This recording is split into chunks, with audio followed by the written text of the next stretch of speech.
Good morning. Study 24/7 में आप सभी का स्वागत है।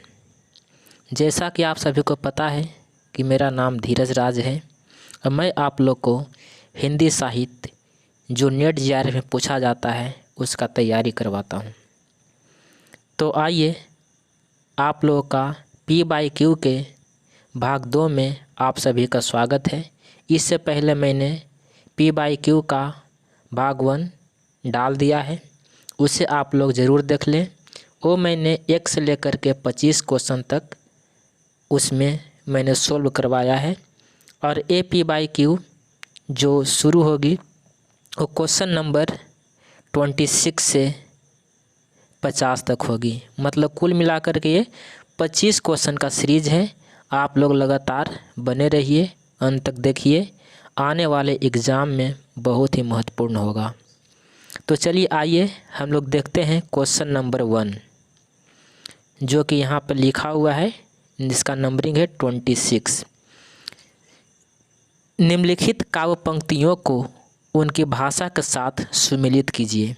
इस तरह के क्वेश्चन आज नेट जीआरएफ में हमेशा पूछे जा रहे हैं, जबकि ये नेट जून 2008 में पूछा गया है। तो चलिए आइए हम लोग देखते हैं कि कौन से भाषा के साथ कौन सी पंक्ति को सुमेलित करेंगे। मतलब कौन सी पंक्ति जो है किस भाषा में लिखी गई है, ये हम लोग जानेंगे।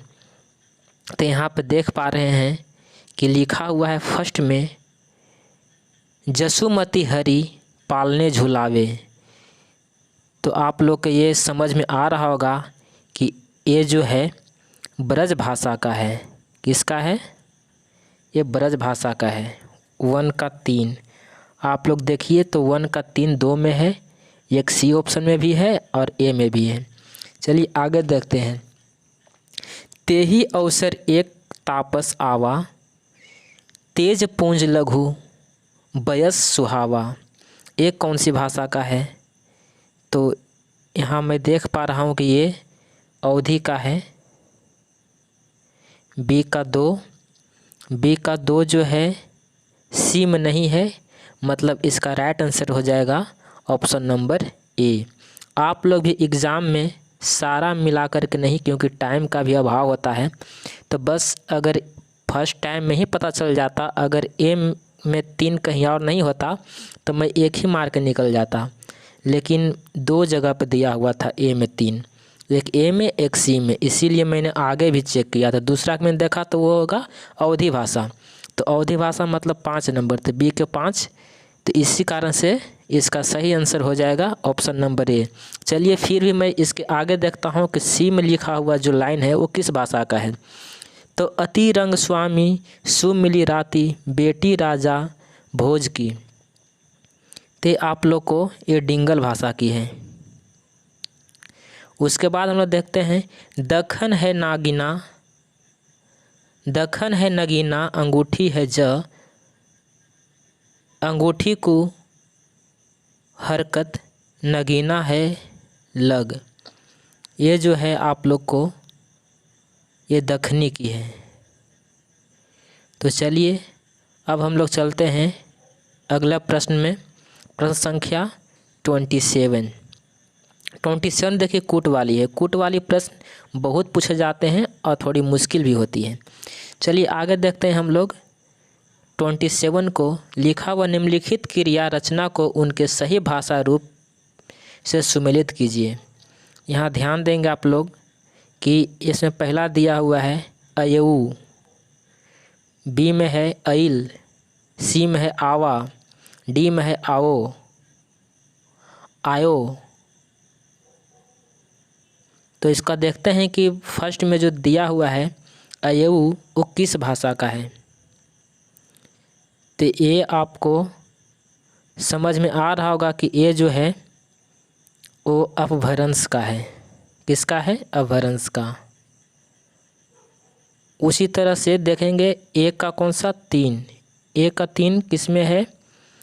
तो किसी में नहीं, सिर्फ बी में है। चलिए अब इस तरह से टिक करके हम लोग आगे बढ़ जाएंगे परीक्षा में, लेकिन अभी इसको हम सब देखते हैं एक एक करके। आइल जो है भोजपुरी का है। आवा आवा जो है अवधि का है। अयो, अयो जो है ये ब्रज का है। चलिए अब हम लोग चलते हैं अगले प्रश्न में। प्रश्न संख्या 28 में देखेंगे, ये भी कूट वाली प्रश्न है। निम्नलिखित शब्दों को उनके संधि के नाम के साथ सुमेलित कीजिए।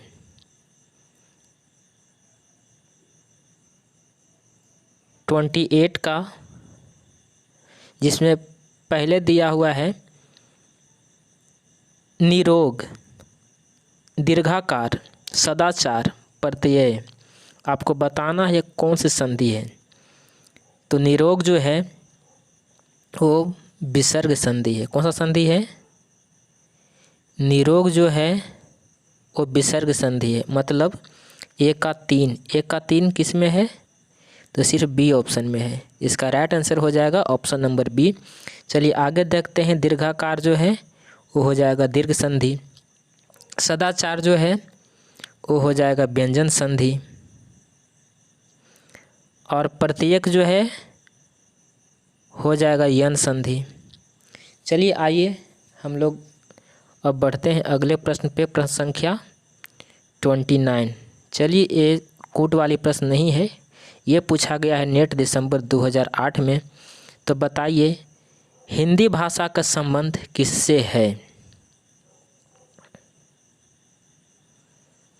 पहला ऑप्शन में है सौरसेनी अपभ्रंश, बी में है अपभ्रंश, सी में है पश्चिम प्राकृतिक, डी में है प्राकृत। अब बताइए कि हिंदी भाषा का संबंध किससे है, कौन सी भाषा से है? इसका राइट आंसर हो जाएगा ऑप्शन नंबर ए, सौरसेनी अपभ्रंश। चलिए आइए अब हम लोग आगे बढ़ते हैं। प्रश्न संख्या 30। भरत मुनि के अपभ्रंश को नाम दिया है। मतलब भरत मुनि ने अपभ्रंश को क्या नाम दिया है? प्रश्न पूछने का ये तरीका है कि भरत मुनि ने अपभ्रंश को नाम दिया है, मतलब क्या नाम दिया है ये बताना है। पहला है लोक भाषा, बी में है जन भाषा, सी में है दस भाषा, डी में है अशुद्ध भाषा। तो इसका राइट आंसर हो जाएगा ऑप्शन नंबर सी, दस भाषा। चलिए आइए आगे बढ़ते हैं। प्रश्न संख्या 31 मिस कर गया है क्या? प्रश्न संख्या 32 में दिया हुआ है ग्रीम नियम का संबंध किससे है? ऑप्शन ए में है स्वनिम विज्ञान, बी में है बोली विज्ञान, सी में है अर्थ विज्ञान, डी में है कोश विज्ञान। इसका सही उत्तर हो जाएगा ऑप्शन नंबर ए, स्वनिम विज्ञान। चलिए आगे बढ़ते हैं। प्रश्न संख्या 33 में पूछा गया है निम्नलिखित में से अर्ध स्वर कौन सा है? ऑप्शन ए में है य, बी में है प, सी में है छ, डी में है ज्ञ। चलिए ये पूछा गया है नेट दिसंबर 2009 में। तो आप लोग जल्दी से इसका उत्तर दीजिए। 33 का जो है अर्ध स्वर हो जाएगा य, ऑप्शन नंबर ए, 33 का ए। चलिए आइए आगे बढ़ते हैं। प्रश्न संख्या 34 पे बोली का लघु रूप क्या है? पूछा गया बोली का लघु रूप है, मतलब बोली का लघु रूप क्या है, क्या होता है? ऑप्शन नंबर ए में है व्यक्ति बोली, बी में है उपबोली, सी में है सहायक बोली, डी में है वर्ण। ये पूछा गया है नेट दिसंबर 2009 में। क्वेश्चन नंबर 34 का आंसर ऑप्शन नंबर ए हो जाएगा व्यक्ति बोली। चलिए अब आगे बढ़ते हैं। प्रश्न संख्या 35 पे निम्नलिखित में से कौन सा द्रविड़ परिवार की भाषा है? ऑप्शन ए है उड़िया, बी है बंगला, सी है असमी, डी है कन्नड़। ये पूछा गया है नेट दिसंबर 2010। चलिए जल्दी से इसका आंसर बताइए कमेंट बॉक्स में आप लोग। निम्नलिखित में से कौन द्रविड़ परिवार की भाषा है? 35 का ऑप्शन नंबर डी कन्नड़।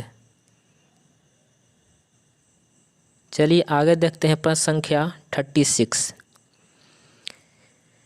किस क्षेत्र की बोली को काशिका कहा जाता है?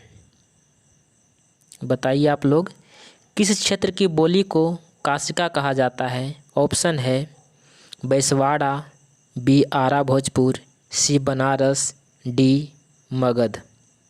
ये पूछा गया है नेट दिसंबर 2010 में।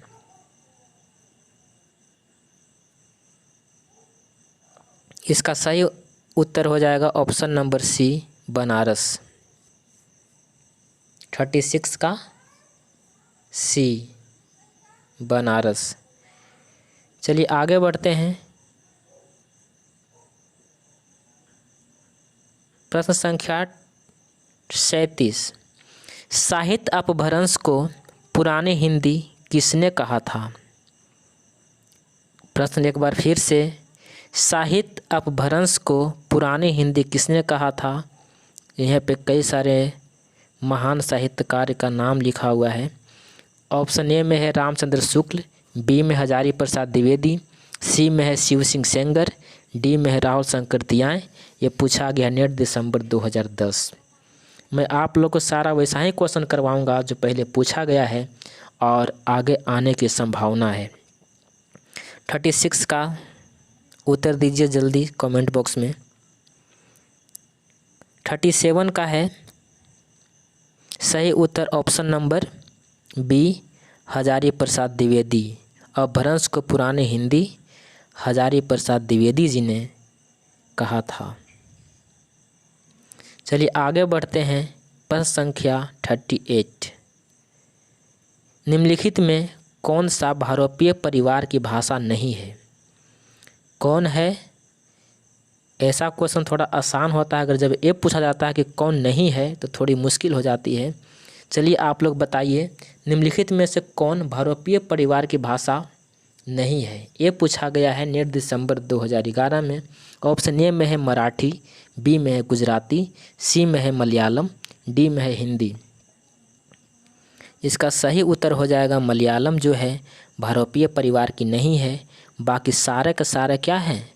बहुरूपीय परिवार का है। मतलब अगर पूछा जाता है कि इनमें से कौन बहुरूपीय परिवार की भाषा है तो मराठी, गुजराती, हिंदी ये तीनों बहुरूपीय परिवार की भाषा है। चलिए आगे बढ़ते हैं। प्रश्न संख्या 39। संविधान की 8वीं अनुसूची में कौन सी भाषा शामिल नहीं है? ये पूछा गया है नेट दिसंबर 2011 में।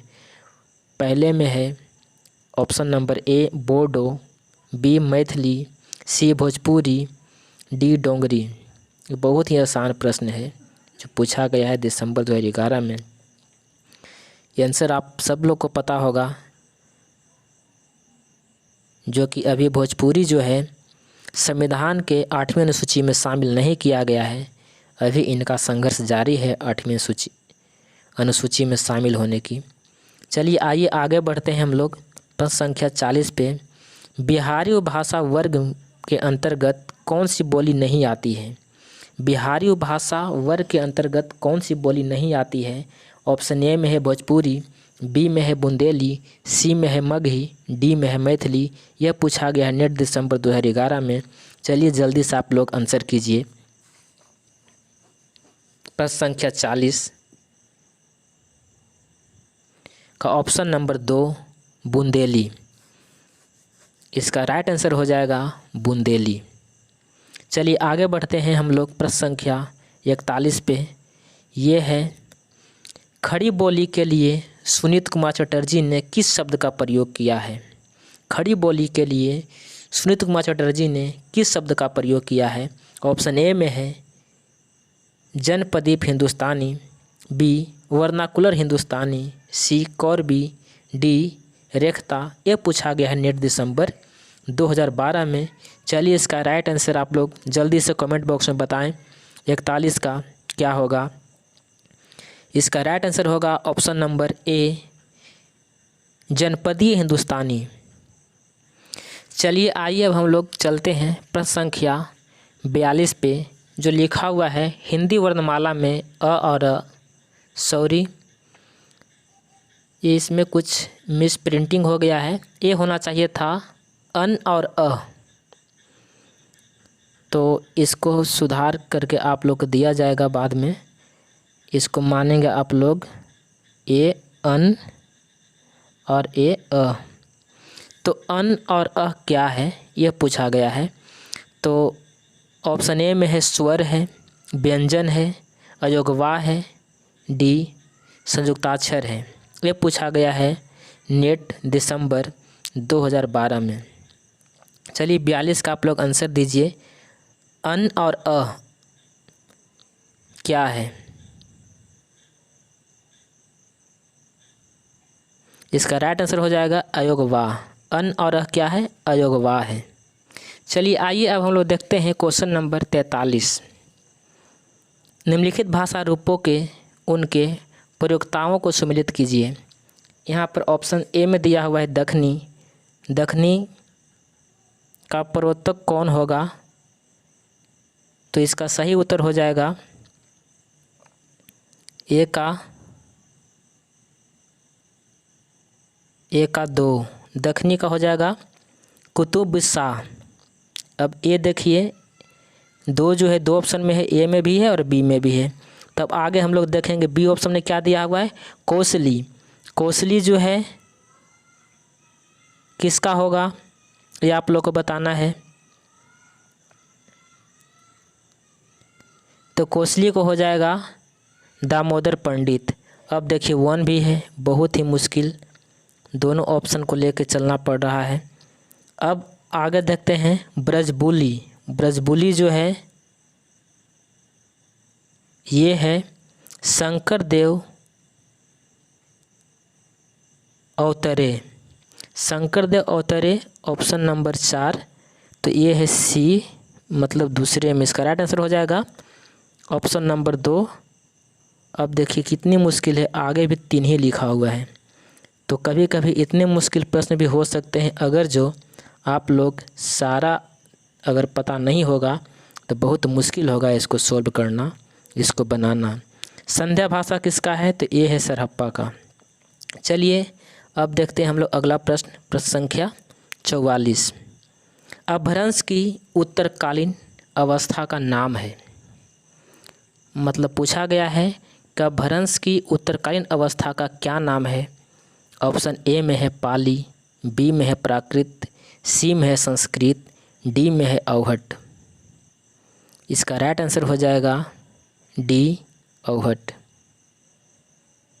ये पूछा गया था आप लोग को नेट दिसंबर 2012। चलिए आगे बढ़ते हैं। क्वेश्चन नंबर प्रश्न संख्या 45। अपभ्रंश में कुल कितने स्वर होते हैं? ऑप्शन ए में है 8, बी में है 12, सी में है 10, डी में है 9।